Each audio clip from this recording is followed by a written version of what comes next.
whenever I decide to release this podcast. Just kidding. Probably in the afternoon, like always. It's hit play, and this one is it's a big one, James. Another anniversary has coming upon us. A lot of December anniversaries. It's almost like it's Oscar season or something like that. For Harry Potter, that was not a true statement. True. For these movies, though, it is a true statement. I know it is. Lord of the Rings, Fellowship, the movie. The movie, I should say. Yes. You are not finished with the book yet. This is a reverse. Well, no, I don't want people to think that the book is only 20 years old. In case people don't know literary history. The book is not 20 years old. Actually, when did the book come out? Dude. Look it up real quick. But anyways, 20 years of the Fellowship of the Ring came out in December 2001. And the book came out in 1954. That sounds about right. Mm. Yeah, 20 years of the Fellowship. Since the Fellowship has come out and graced us with its everlasting beauty. Now, we do plan to talk about the whole trilogy. The whole trilogy as a whole, yeah. But we're using the anniversary of Fellowship of the Rings as an excuse. We peek behind the curtain here, behind the GM screen, if you will. We were planning to talk about the Lord of the Rings eventually sometime in this podcast. But it just... Yeah. There never came up for like a great reason to. But this is a wonderful reason to, because 20 years is a long time. And it is... I don't even think probably is the right word. It is the definitive high fantasy film trilogy. Mm-hmm. Well, name another one. Exactly. Yeah. That's what I'm saying. This is the greatest film. Well, if we're talking just movies. Number one greatest fantasy trilogy. It's the only fantasy trilogy. You know what I meant. I know what you meant. But,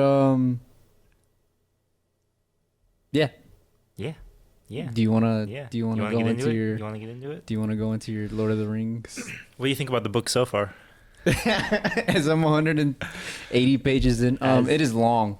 Yeah. It's like 3 chapters of just the Shire before any of the actual fun Shire stuff happens. And then it's like 100 pages of nothing important happening. They're at someone's house for like 2 chapters. Because even if you watch the extended version of Fellowship of the Rings, like a good 100 pages at the beginning of the book is still not included. Yeah. Which is done. That is the correct move to do there. It is. Shout out Peter Jackson for taking out all the fluff from... it is. I say fluff in a nice way. Fans will contend with you whether or not they are more than welcome to at me in the comments. I invite criticism of this podcast. Now, here's my first question to you. Did you see these movies way back when? No. No? Nope. But they were always like there in the ether around us. Yeah, everybody knows about the Lord of the Rings. Even my mom, who has no like understanding of quote unquote nerd culture, knows of. She calls it the ones with the hobbits. Yeah. But she like, you know what she's referencing when she says that, the movies with the hobbits. Or no, she doesn't even say hobbits. She says short people. What are the ones? Oh, the midgets. She says the ones with the midgets. Jeez. That's what she calls them. Yeah. So whenever she says that, we know what she's referencing. Lord of the Rings. But everybody knows about these movies. They were so popular then, and they're, I think, have aged gracefully to some degree in some aspects, and not so much in other aspects. Ways? Well, that's okay. We can talk about that. Now, when you watched it for the first time, because you've seen them before, you've read the books. Yes. I was the opposite. I read the books and then I watched them. Also, you're a true film fan. You're a true Lord of the Rings. This is the opposite of our Harry Potter one. If there was a Lord of the Rings trivia on TV right now, I'd be able to answer. You are now the master. I am the master. But did it live up to the hype when you first watched it? Yeah, surprisingly, actually. It's one of the very few movies where people hype it up endlessly for decades and decades. And when I actually got to watch it, I was like, you know what? That actually lived up to the hype. Yeah. There's probably like 4 movies I can name off the top of my head, and 3 of them are Lord of the Rings. Yeah. Yeah, they were good. They were good. They're long. Yes. I was blessed. You've even seen the extended to editions. watch the extended editions just straight up. I didn't bother with the theatrical because I was like, if I'm gonna get the experience, I'm gonna get the full experience. Yeah. So I didn't bother watching the theatrical. And I have not seen the extended editions, but I've at least read the books. They're very long. So. I don't know what exactly. They do cut out quite a bit from at least the 180 something pages that I've read. Yeah. There's quite a big cut. But yeah, I was very surprised on how for a 2000s fantasy film trilogy, how well it just stood up. And a lot of that is just practicality within, whether it's like the in-camera techniques or actually shooting on locations and not in front of green screens for some bits, and actually having like extras that are dressed up as the ogres or the orcs. Sorry. It just really shocked me how well made these movies are and how much really, quite honestly, how exhausting this movie making process probably was. Yeah. For the multiple years that they filmed. So I'll start off with this. Peter Jackson, prior to getting this gig, his filmography, he was a like kind of a B horror movie. Yeah, I was gonna say he wasn't really that well known, right? Yeah, but that being said, the horror movies that he did are all really distinct for being very, like, not body horror, but like, you know, maybe they were campy, but the horror would be like the costumes, like they were still practical horror effects, and he would use body horror or gross out to that extent. So his specialty was really practical effects to that degree, and kind of, I guess, a mixture of practical and special effects. Yeah. And maybe that's why, to a degree, when, you know, why he stands out as probably a slightly better choice for a project like Lord of the Rings, because at an era where special effects were still more expensive, having somebody who knew how to do practical effects, a lot of people in costumes, stuff like that. I mean, just look at the poster for that movie, man. I'm looking at the Bad Taste poster for those who are just listening. That being said, though, I think this movie has, Fellowship of the Ring specifically, has pretty good special effects for a 2001 movie. Yeah. More so than, because comparing it to Harry Potter, the first Harry Potter movie. Sure. That movie doesn't have a lot of special effects in it. Very few. Yeah. I think over like a 2.5 hour runtime, there's maybe only like 5-10 minutes of. The most noticeable one is the troll. Yeah. At Halloween. That's what I was thinking thinking too. Looks terrible. awful. Yeah. Whereas in that's Fellowship early of the Rings, 2000s for sure. Whereas Fellowship of the Rings has a lot of special effects and they throughout look it. pretty good for being. I mean, obviously, you know. It helps that the Balrog is shrouded in darkness when it appears. Well, you can also, like, do we know if Peter Jackson pulled a George Lucas and went back and updated all of his special effects? That's true. We don't know. That's true. I don't know. I'm not gonna say that he did or didn't, but I never watched this movie in theaters, so I wouldn't know what the original. What the original looked like. Yeah. Also, very good early use of motion capture in these movies. Yeah, too. with Andy Serkis, Yep. the man himself, the mad lad himself.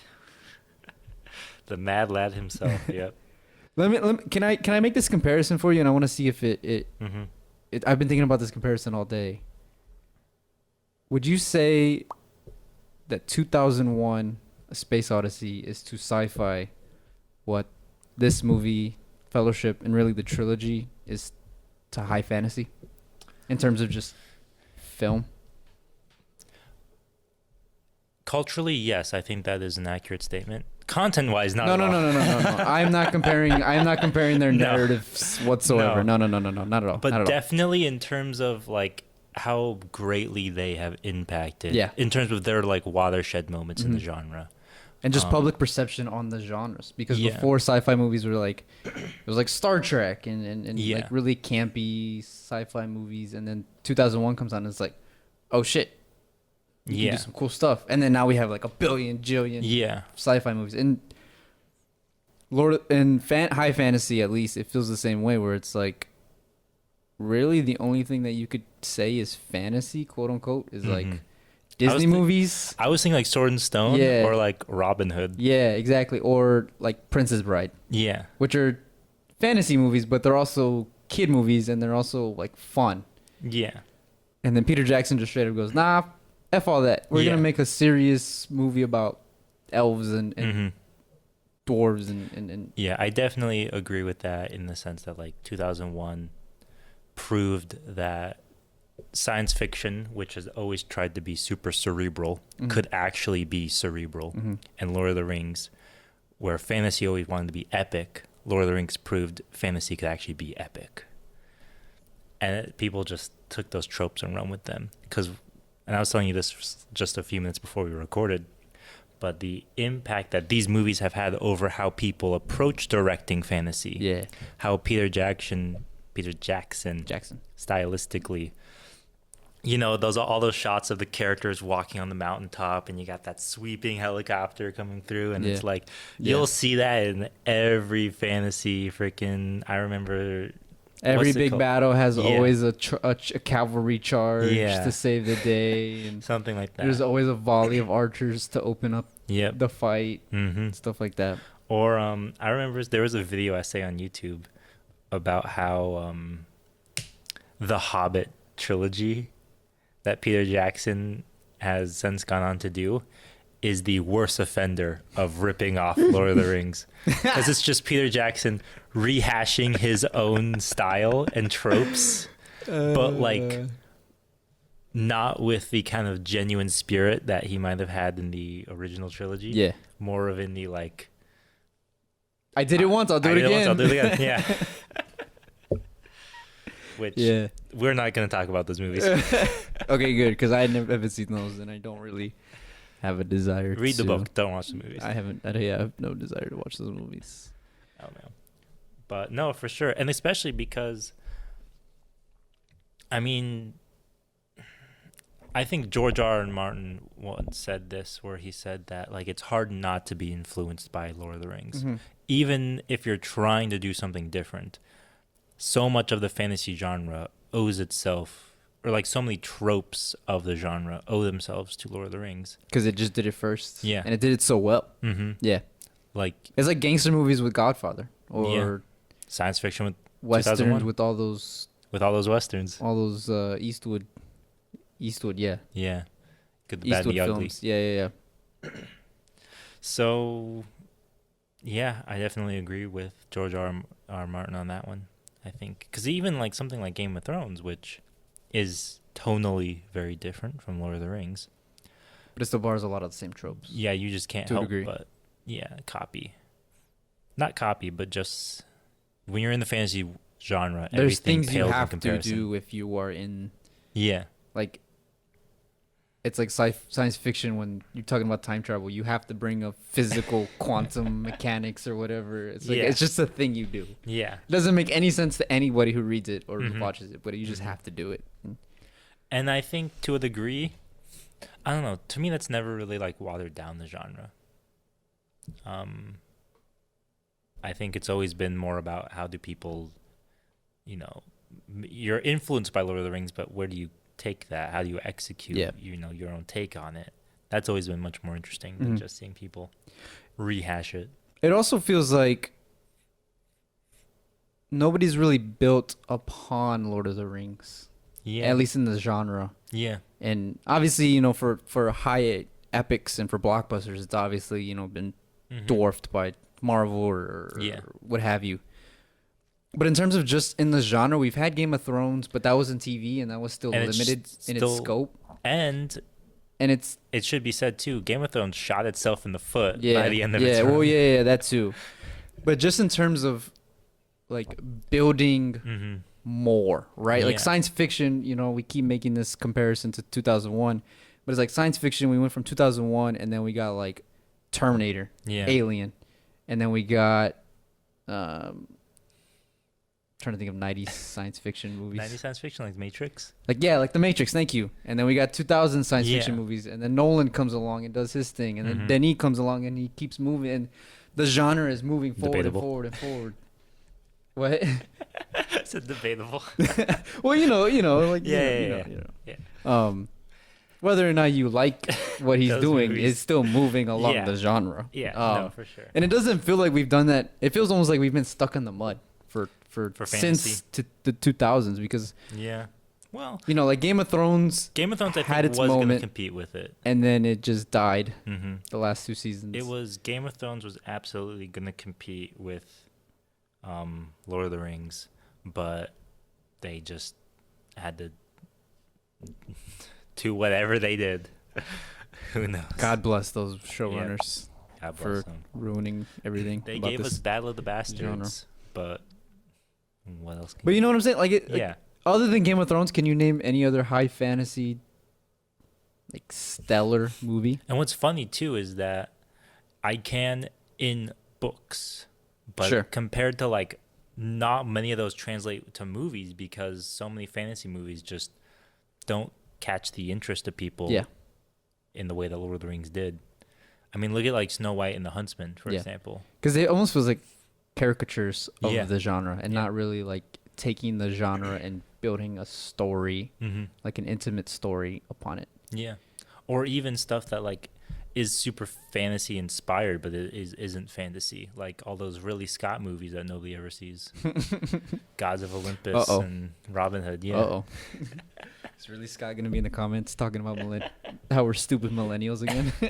Yeah, geez, Ridley Scott, you and all your superhero movies. What are you doing? Yeah, that's one thing I noticed about just going through the genre in the history Yeah. of high fantasy. Well, that's just in terms of how it's It's like- influenced the genre itself. Because Lord of the Rings has definitely been technically innovative. Yeah. Oh, definitely. Yeah. Definitely. More so than I think. Not so much more so than people give it credit for. I was gonna say but people in give it a lot of credit. A lot more ways than people realize, though. Sure. Because, like, well, people will sit there and be like, it was super technically innovative. But it was like, yeah, but how was it? Yeah. Like, yes, motion capture, right? Sure. Which, shout out to James Cameron, who we were making fun of before we started recording. It's made his whole career in motion capture. I know, right? Almost. I would even say costume design, too. Yeah. For sure. Yeah, definitely. Battle sequences, the CGI and the Shooting battles. on locations for big blockbusters, at least. Yeah. It wasn't kind of. Even though it feels like we've kind of gone away from that with the CGI age. the advancement of Yeah. computer graphics. I mean, that's fair in to the degree that, like, nowadays it's cheaper to shoot on blue screen Yeah, because the technology it's just so has good. advanced so far that Yeah. you can now make a setting that is photorealistic and people won't know the difference. Definitely. It will look like it's on location. Whereas, to the credit of these movies, New Zealand looks like a fantasy world. So there's absolutely nothing wrong. And nobody had ever. Does New Zealand even exist? It's not on a lot of On our most maps. it's not there. It's not on the globes. You'd be surprised. Oh man. All right, so let's boil this down. Let's talk about, first off, probably one of the most important parts of these movies is the cast. Mm-hmm. The people you actually have to look at. Yeah. And dude, have you, I told you this beforehand, but some of the potential casting choices when these films were in pre-production. Here's the thing I should say too. All three of these movies were filmed back to back to back. And Yes. so they were sticking with these cast members when they casted them. It wasn't going to be a situation of we filmed Fellowship of the Rings and Two Towers, but now somebody wants out. We weren't going to get something like that. However, could you imagine Morgan Freeman as Gandalf? I hate it already. Because I can't. What about Anthony Hopkins as Bilbo? As Bilbo? as Bilbo. What the hell? Yeah. This is post Hannibal, right? This is post Silence of the Lambs? Yeah. Oh, hell no. That would have been terrible. What about Tim Curry as Saruman? Yeah, that's not the bad Maybe. one either. Maybe. That one's not as bad. Yeah. Daniel Day-Lewis as Aragorn.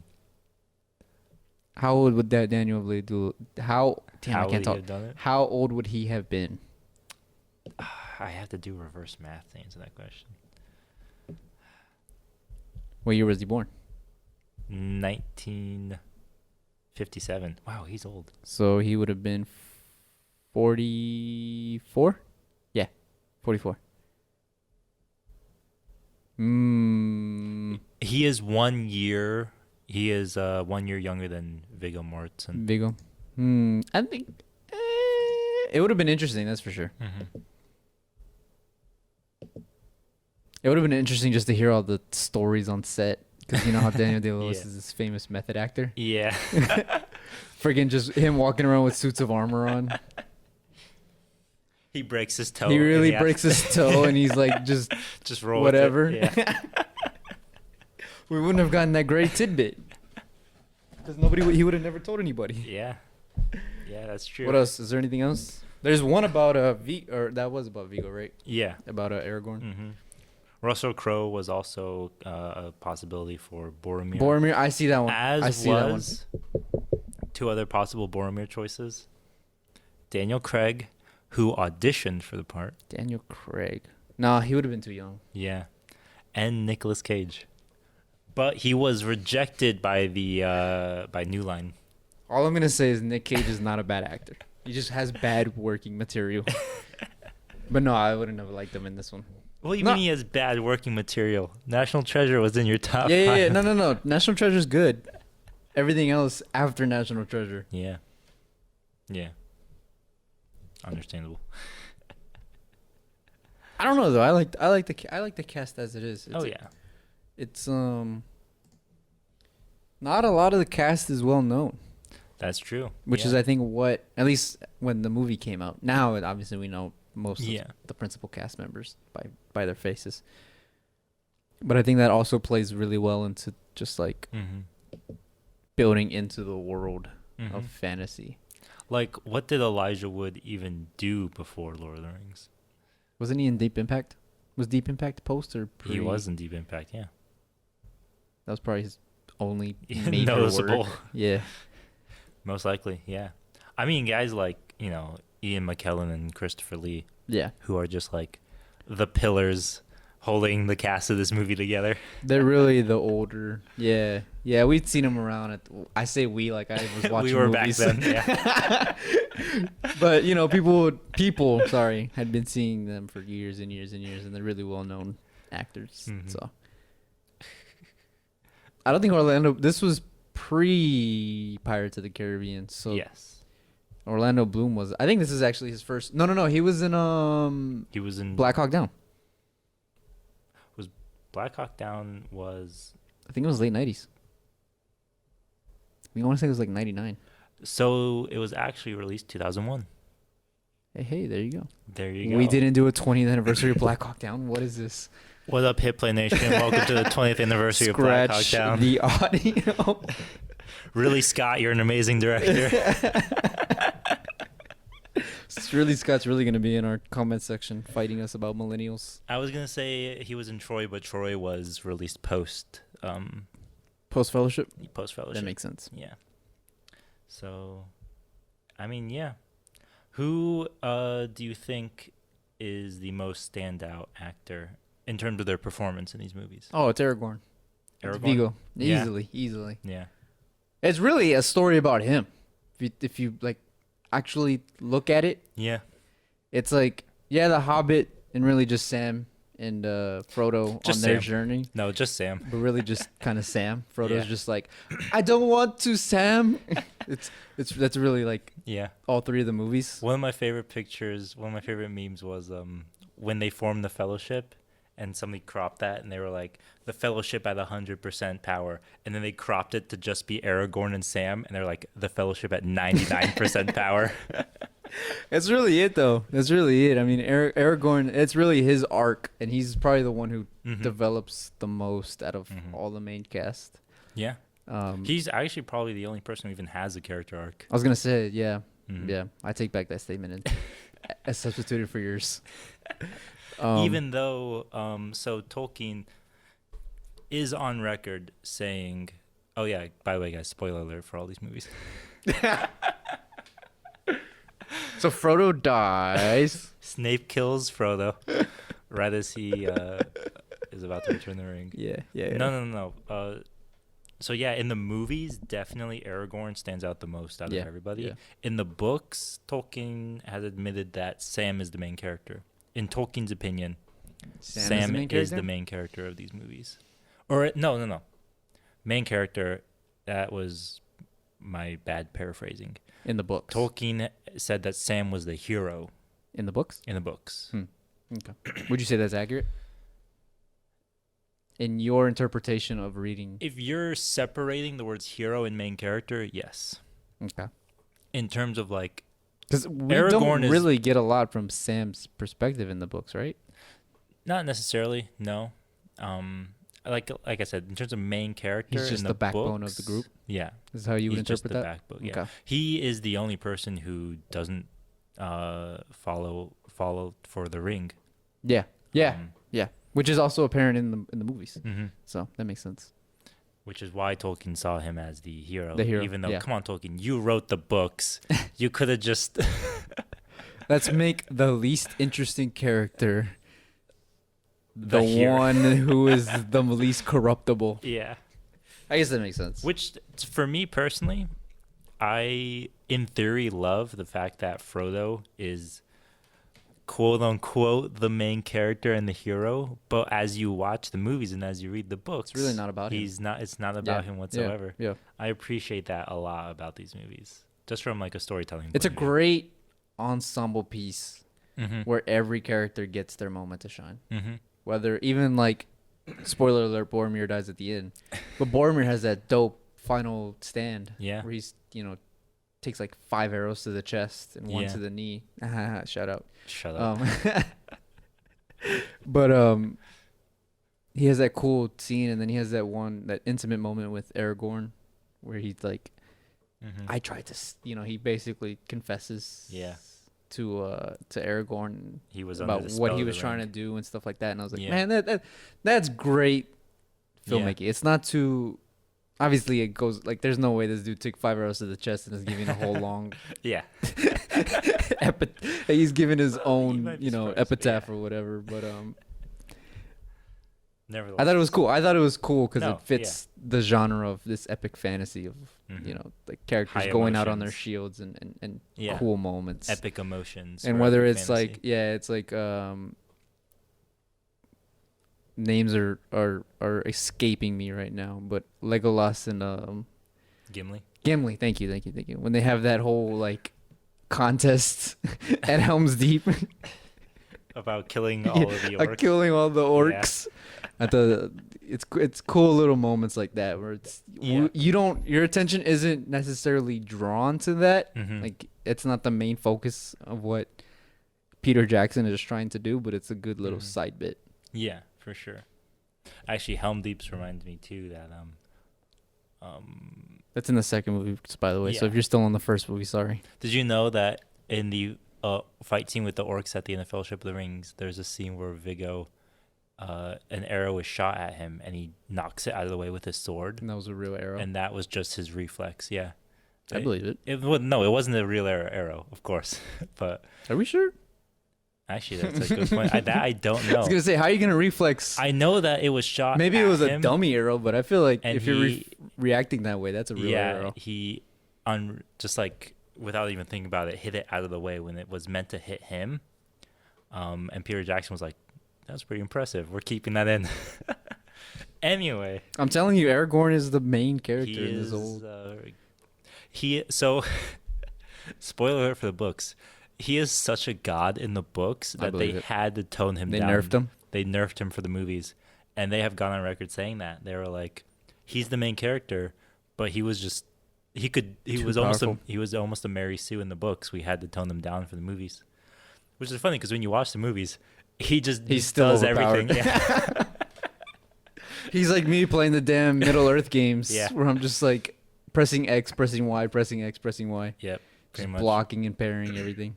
He's your creative character in freaking 2K where you just max out all the stats.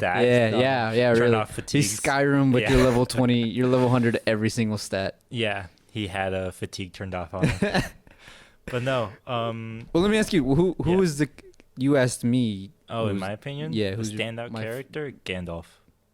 That's a good one. I've always loved Gandalf because I've never been able to. He's such a cool character, in my opinion, because he does so little. Yeah, he's not really. He's so powerful, and obviously we know that whether Mhm. it's through the interactions other characters have, Yeah. or just him going batshit against the demon at the end, Mhm. which the name is also escaping me right now. The Balrog. The Balrog. Thank you. There you go.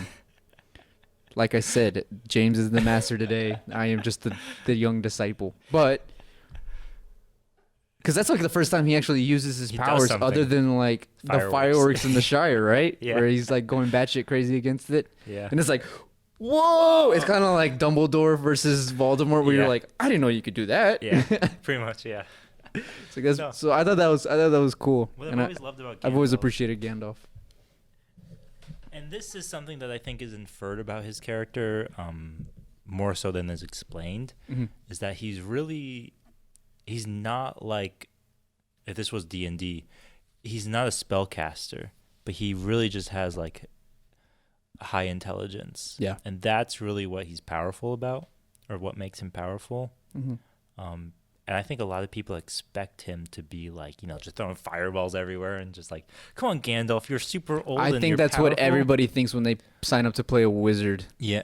in D&D. They're like, oh, I'm just gonna be like Gandalf. Yeah. It's like, do you watch the movies? Yeah, it's like no, Gandalf just spends the entirety of of like the first 2 movies just going to the library. He's just chilling. Yeah. Yeah. Somebody at our door. Jesus Someone's Christ. at our door. 5 seconds. Okay, we're back with the live studio audience With our member live studio audience who didn't bring any food. who didn't bring any food, doesn't like Lord of the Rings. What are you doing, my guy? Why do we even invite you places? No, I'm just kidding. I'm just kidding. I'm just kidding. We'll be nice to you. We'll try to. But Gandalf, yeah. He stands out to me. He's definitely my favorite character. He's good. Yeah. He's a good choice. And I love too Saruman, him and Gandalf. They're good their foils. History, yeah, they're good foils. Foils, my favorite word to Your use. favorite word. That's for sure. Especially in terms of like how they contrast in terms of the influence of the ring. Just Because Saruman is like, I could be insanely powerful if I had the power of the ring. I need to get a hold of this. And Gandalf is like, that ring can't I can exist. be insanely powerful if I get a hold of it. I have to destroy it. You know what's interesting? That dynamic is also present in Aragorn and Boromir, Mm-hmm. where I mean, there's the whole scene when they first convene to make the Fellowship. And I actually watched that scene before. That's the only reason I know it. But Boromir is like trying to grab it. Yeah. And Gandalf and Aragorn are like, "Hey, Mhm. sit your ass down, man. What are you doing?" Even still, Boromir is the one who's like, one does not simply walk into Mordor. Like, maybe we shouldn't destroy the it. meme. We should harvest We its could use the power. power for Yeah. good. And Aragorn is like, It's nope. kind of like Truman and J. Robert Oppenheimer with the atom bomb. One might even say that with great power comes great Oh responsibility. God, no! I want to go jump off a bridge now. Shout out to Gwen Stacy.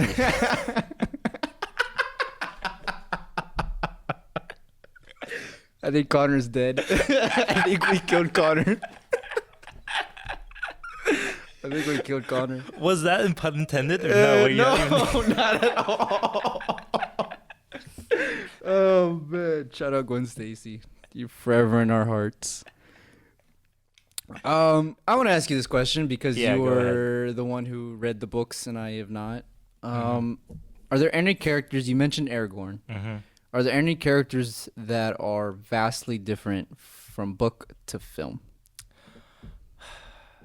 I wouldn't say so. No. Okay. I think for the most part, in my opinion, even the characters who are cut down, like Denethor, I believe his name is, the king. I have no idea who that is.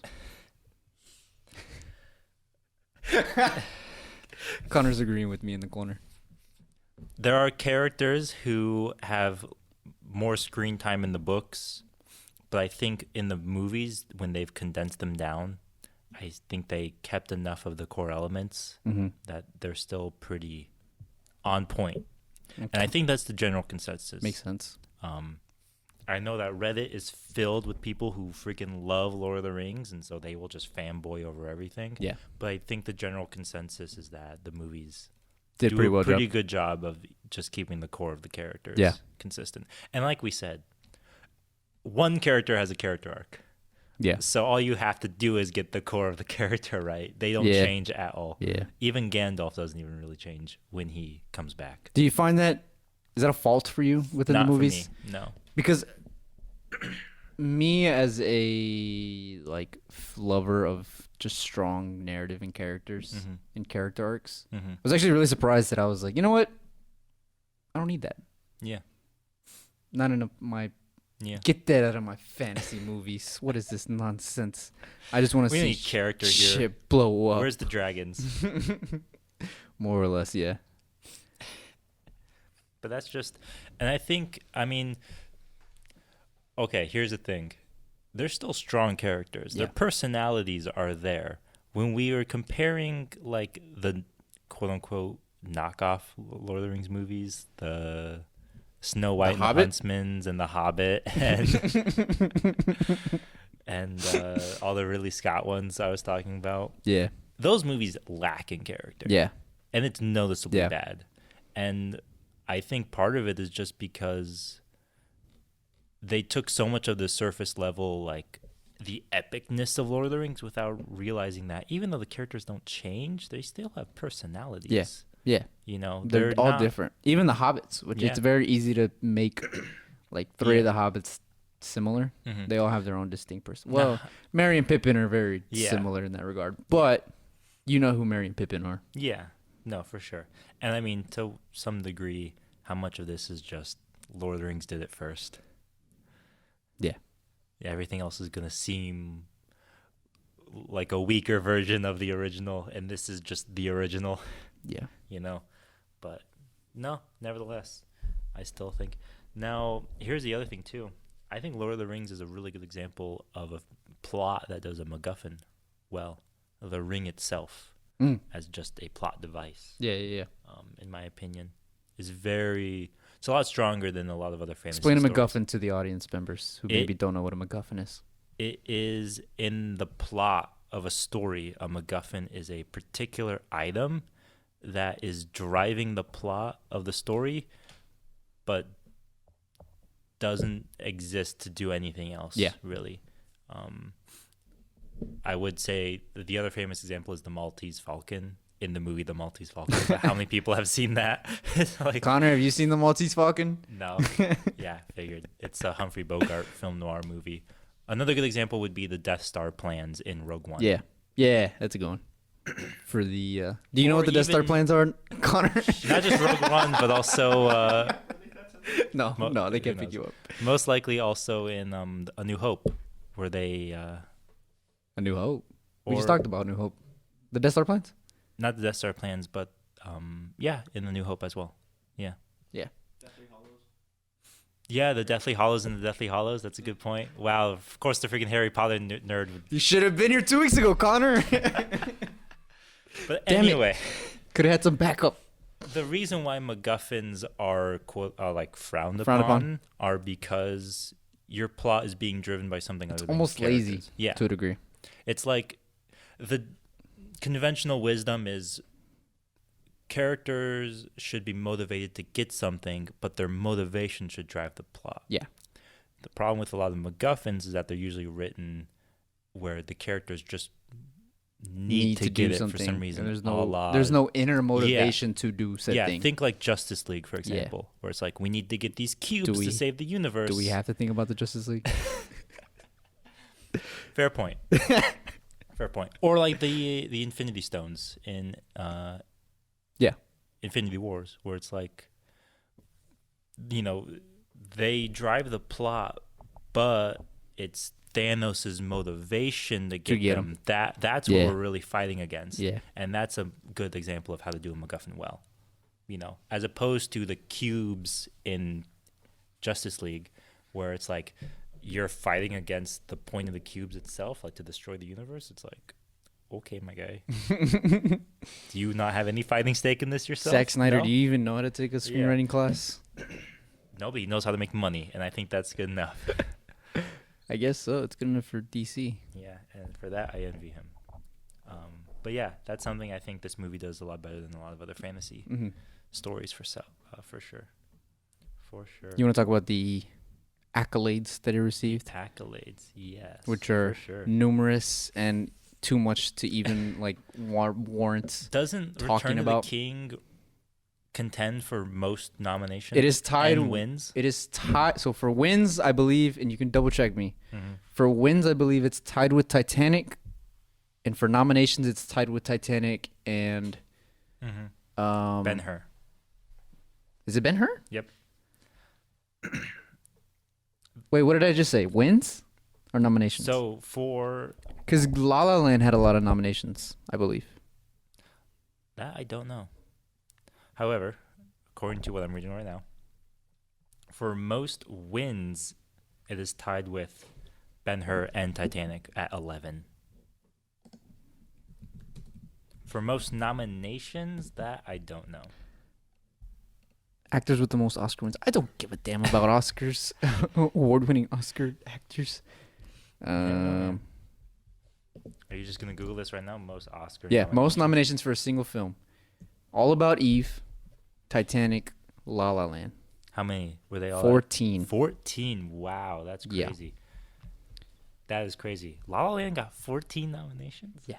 Well, It had all the big. It had the big three. Yeah, of course, the movie about Hollywood would get nominated. Yeah, but I think, and I was telling you this beforehand, Return of the King winning 11 Oscars when the Oscars notoriously hate genre stories, that is like very Unheard of. Not just that was unheard of at the time. No, yeah. Yeah, and I think it really set the precedent that like Genre pieces can be taken seriously at the Oscars. and that then snowballed into Harry Potter and Marvel. To a degree, yeah. To a degree, yeah. The At modern, least in terms of the legitimacy. the modern blockbuster, I think, owes a lot to this trilogy for more reasons than one. Yeah, mostly the special effects. Mostly just special Mostly. effects. I think Lord of the Rings has really good uses of practical effects because a lot of the sets are miniatures. Like Minas Tirith, for example, was all entirely a miniature set. And also, I think Isengard was a miniature as well. Do you even know these places? Do you remember these locations? What, Isengard? Isengard and Minas Tirith? Yeah. That's where. That's the. I don't know the names. Isengard. That's the prisoner. That's the prisoner of Isengard, right, from Harry Potter. Yeah. That's the fourth book, right? Yeah. That's the epilogue book. I know what it is. Connor's looking at me funny. Connor, you should have been here when I talked about Harry Potter. I went hard on the paint. To a degree. But okay. So most nominations received was All About Eve, Titanic, La La Land for 14 apiece. Most won was Ben-Hur, Titanic, Lord of the Rings, Return of the King. Yeah. With 11 wins, which is a lot. Deserved. Because it was nominated for 17. Deserved. Well, let's go see what awards it was nominated for. Without even looking at that, I mean everything practical in terms of just the actual making of the movie. Yes, I'll say it right now. Costume, wardrobe, costumes, effects, sound design, music, score, sound design. Yep. all that, 100%. Oh yeah, for sure. But I want to see if sure. it's like best actor, It won Best Picture. Didn't best picture, best picture.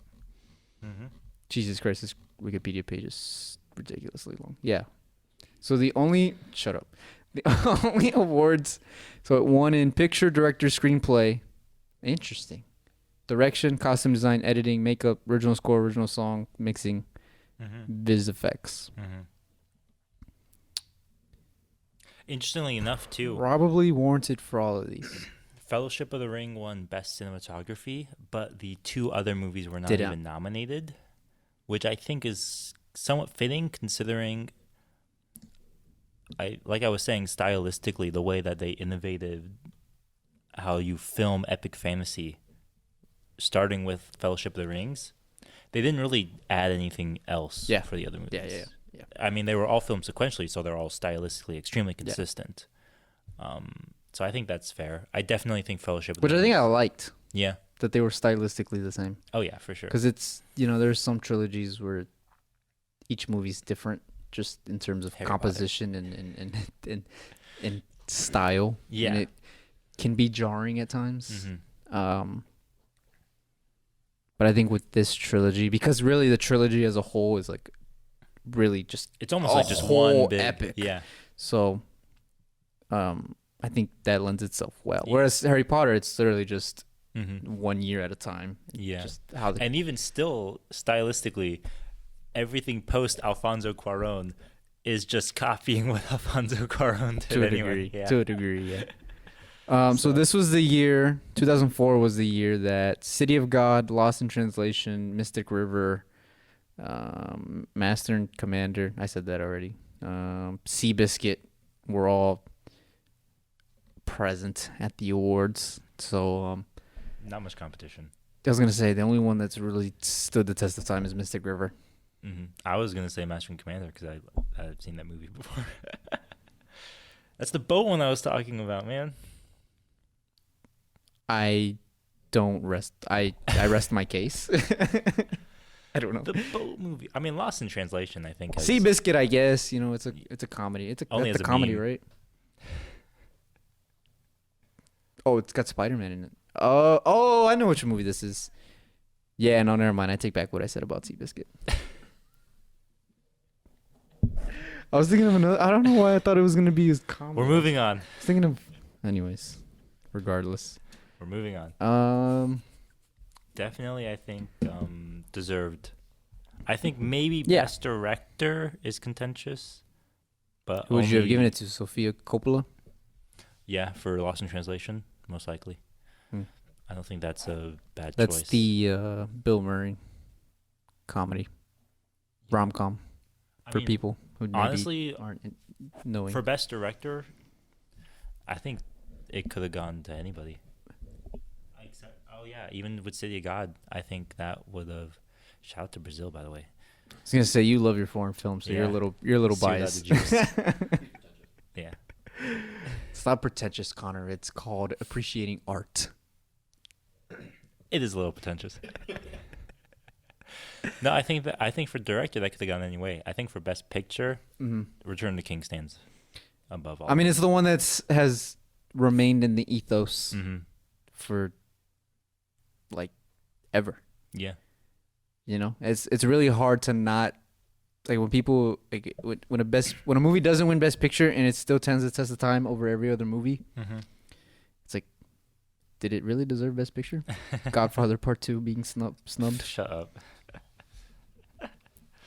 Just saying. LMAO. I think. How about this? How would you criticize these movies? For me, the most obvious one, and this is just a complaint that like I didn't even. It's a good criticism when you didn't even think about it, and then when they point it out, you can't stop noticing it.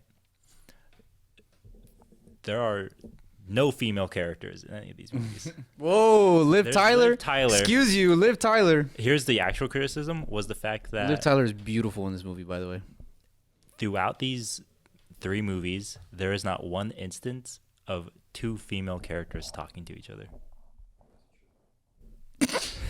God, I'm glad the mic. If that gets picked up on mic, I am glad the mics didn't pick that up. And that was one of those things where I was like, "Oh my God, you're right." No, that's a good point. Yeah, which fantasy fans will contend with whether or not that's a criticism. In my opinion, it's a symptom of the times and of the genre. It's like the worst of both. Yeah, especially like this is an era where female characters were not taken seriously to a degree, and also just fantasy as a whole is just not strong to females. Yeah, it's like the reason. It's why Game of Thrones was so big, was because it was like Sansa and Arya and the every character felt powerful. The fucking incest. Who's the main? The incest. Daenerys. No, not the incest. The yeah. I don't know why. I'm really bad with names when I'm on mic. Cersei, thank you. Yes. Yeah. What's funny is that applies to multiple characters in the books. I'm really, really bad with. Once we start, I can think of characters off the top of my head all day. As soon as we start recording, they just escape me. Oh yeah, the Game of Thrones characters who commits very taboo acts. Who commits war crimes? You mean all of them? Cersei, thank you. It's why everybody was so drawn to Game of Thrones, because those three females and Daenerys, so four really, were so strong and yeah. For me personally, the one issue I have with the trilogy, at least the first two, they just end really abruptly. It's definitely like they're meant to be seen as a trilogy. They're not complete movies. Which, some nerds are gonna come at me in the comments of like, "Oh, you can't appreciate these movies for what they are." And yeah, it's like, yeah, but the way I look at it is every movie should have a resolute ending. Yeah, it should be able to stand the test of. It should be able to end on its own. Stand on its own and you can still pick it up. Yeah. Like later. Yeah. Right? And I don't think it's like I remember when we talked about the sequels. I'm sorry for cutting you off. No, but like I remember when we talked about when we did our sequel pod where I was like, the main thing for me that a sequel needs to do is it needs to stand on its own and not impede the original in any way. And it feels like these movies need to be watched together. Back to back, which is fine, and I appreciate it because they're all three great movies. Yeah. But just as a personal flavor of mine, it's like I wish there'd be more resolute ending in these movies. As much as I love these movies and Lord of the Rings in general, there's never a time where I'm just like really in the mood for the Two Towers today. Yeah. Gonna watch that specific one. You have to watch in a vacuum. You have to watch them all. You have to watch them in order. Yeah. I mean, and I think I agree that that's a fair criticism for just franchise storytelling, because Dune does the exact same thing. Yeah. And that was our criticism of Dune. Yeah. Harry Potter does not do that, except for in Deathly Hallows Part 1. Yeah. Star Wars doesn't do that either. No. So you can get away with it. The Dark Knight trilogy doesn't do that at all. Okay. One too many example there. I'm just you're good. Just had to throw in a Dark Knight reference. It's been a couple weeks. I'm like over here scratching like a freaking crack addict, trying to get in my Godfather and my Dark Knight reference. It's been a minute. Yeah, dude, all the freaking Terrence Malick references. Hey, I haven't said anything about it. I went the entirety of the World War II podcast. You could have said something. I did not bring up Thin Red Line once. I'm surprised. Terrence Malick. I'm surprised you didn't. Yeah. Anyways, Connor has no idea what we're any last words? Because he doesn't watch our podcast. That's why. You're missing like 500 inside jokes. Anyways, let's wrap this up. Anything lasting words? I would definitely say if you haven't seen these movies, they're at least something you should see once. I would agree. Even if you don't like them, you can only really know that if you watch them. Mm-hmm. Because they're long movies. They're very long movies. So, and it's a trilogy. So there's, even if you don't like the first two, Return of the King, is still a solid movie on its own, I would say. Let me ask. All right, let's get into that debate. Okay, rank them. Rank them. Return of the King is definitely A tier, possibly S tier. No, I'm gonna go A tier. And then Two Towers is actually a personal favorite of mine, so I would also put that in maybe. It has the best fight scene. Yeah, for sure. Mm-hmm. The Battle at Helm's Deep. For sure. That's my favorite one. And it has my favorite character, which that's the not outside the main cast, but Treebeard. I don't know who that is. See, you're throwing names at me. I have no idea who that is. fucking tree it, dude. I don't even like these things, and I know it. I figured as much when you said tree beard. I just wanted to, You know, the tree with the beard. I really hope I got picked up on like. Oh man. No. Damn, I'm getting roasted. Outside of the main characters like Gandalf, Yeah. Treebeard is probably one of my favorite characters. Okay, that's fair. And he's in Two Towers. And then Fellowship of the Rings, I would say is a B. It's a good beginning. But because it came first, it's the shakiest. It had a lot to build up to. Yeah. Yeah, that's fair. It's like you watch the Fellowship of the Rings because you're gonna watch the other two. Yeah. You know, Two Towers has Helm's Deep, and that like satisfies the entirety of watching that movie. And then Return of the King has everything that's in Return of the King. I'll be honest, I have Fellowship and The Return higher than Two Towers only because it's a tiebreaker. Okay. Only because Liv Tyler is more apparent I in knew those you were movies. gonna say that. I knew you were gonna say that. It's the only Liv Tyler in these movies is so goddamn beautiful. It is unbelievable. That should be a crime against humanity. How gorgeous she is in these movies. But other than that, I think I would agree with you on your list. Different strokes for different folks. What can I say? I like environmentalism. Man, oh man. I had a question for you, but I got so entranced by Liv Tyler on the poster. My God. I'm just kidding. I'm just kidding. I also like the Two Towers because that's when Gollum appears. Yeah, yeah. See, they bleed into each other They so do, yeah. effortlessly. I thought he was in Fellowship for the longest time. What's funny too is that Gollum even appears before that in The Hobbit. Yeah. So all three of them, the books, I should say. Well, he appears in the movies too, but we The don't talk movies about are those movies. after. Yeah. But no, I definitely think that the 20th anniversary of these movies is worth celebrating as a film fan. I would agree as well. Mhm. I would agree as well. Connor, we only brought you here today because we are going to binge watch all the extended versions back to back. Tune to into back, our Patreon where we watch it with We Connor watch 'em on camera. with commentary, his live reactions. No, with the I wish. IMDb trivia page open. Where we can point out every single fact. Yeah. Make it a sub goal. Yeah. If we get this video to 500 likes. What Actually, no, let's be realistic. If we get this video to 5 likes, top 3 moments? top 3 moments. Okay, just give me top moments. Top It doesn't have to be moments. 3. Helm's Deep, specifically Gandalf's return. Yeah. The storming of Isengard with Which one? Treebeard and his friends. Which one's Isengard again? No, I'm just kidding. I learned my lesson. And The Riders of Rohan. that's a good one. I was going to say, yeah, the battle outside of Minas Tirith, for sure. They're all... So mine would be when Liv Tyler shows up. I'm just kidding. No, I think my favorite moment's probably Tyler Part 1, 2, and 3. I think when they all bow down to the hobbits at the end. That's a good one, too. That one, I don't know why.